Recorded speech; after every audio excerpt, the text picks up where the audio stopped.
सभी भक्तजनों को जय श्री कृष्ण। श्री सुखदेव जी कहते हैं, परीक्षित, सगर की दूसरी पत्नी का नाम था केशनी। उसके गर्भ से उन्हें असमंजस नाम का पुत्र हुआ था। असमंजस के पुत्र का नाम था अंशुमान। वह अपने दादा सगर की आज्ञाओं के पालन तथा उन्हीं की सेवा में लगा रहता। असमंजस पहले जन्म में योगी थे। संग के कारण वे योग से विचलित हो गए थे, परंतु अब भी उन्हें अपने पूर्व जन्म का स्मरण बना रहता था। इसलिए वे ऐसे काम किया करते थे जिनसे भाई बंधु ने प्रिय ना समझे। वे कभी कभी तो अत्यंत निंदित कर्म कर बैठते और अपने को पागल सा दिखलाते, यहाँ तक कि खेलते हुए बच्चों को सरयू में डाल देते। इस प्रकार उन्होंने लोगों को उद्विग्न कर दिया था। अंत में उनकी ऐसी करतूत देखकर पिता ने पुत्र स्नेह को तिलांजलि दे दी और उन्हें त्याग दिया। तदंतर असमंजस ने अपने योग बल से उन सब बालकों को जीवित कर दिया और अपने पिता को दिखाकर वे वन में चले गए। अयोध्या के नागरिकों ने जब देखा कि हमारे बालक तो फिर लौट आए, तब उन्हें असीम आश्चर्य हुआ और राजा सगर को भी बड़ा पश्चाताप हुआ। इसके बाद राजा सगर की आज्ञा से अंशुमान घोड़े को ढूंढने के लिए निकले। उन्होंने अपने चाचाओं के द्वारा खोदे हुए समुद्र के किनारे किनारे चलकर उनके शरीर के भस्म के पास घोड़े को देखा। वहीं भगवान के अवतार कपिल मुनि बैठे हुए थे।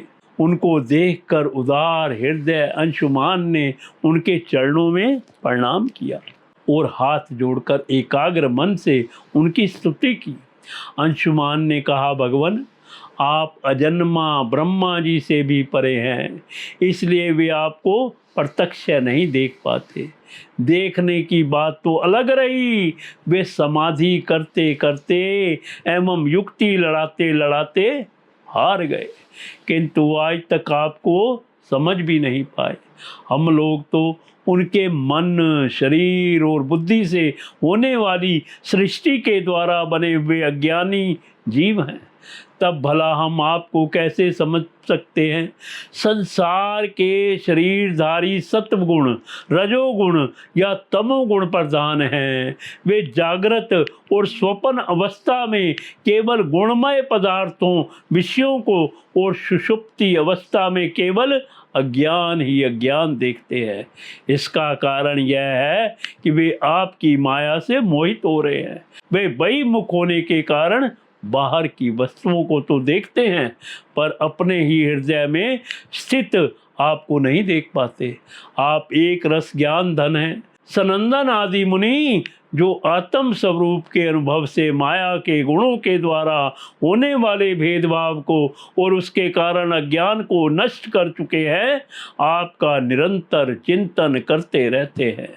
माया के गुणों में ही भूला हुआ मैं मूढ़ किस प्रकार आपका चिंतन करूं। माया उसके गुण और गुणों के कारण होने वाले कर्म एवं कर्मों के संस्कार से बना हुआ लिंग शरीर आप में है ही नहीं। ना तो आपका नाम है और ना तो रूप, आप में न कार्य है और ना तो कारण। आप सनातन आत्मा हैं। ज्ञान का उपदेश करने के लिए ही आपने यह शरीर धारण कर रखा है। हम आपको नमस्कार करते हैं। प्रभु, यह संसार आपकी माया की करामात है।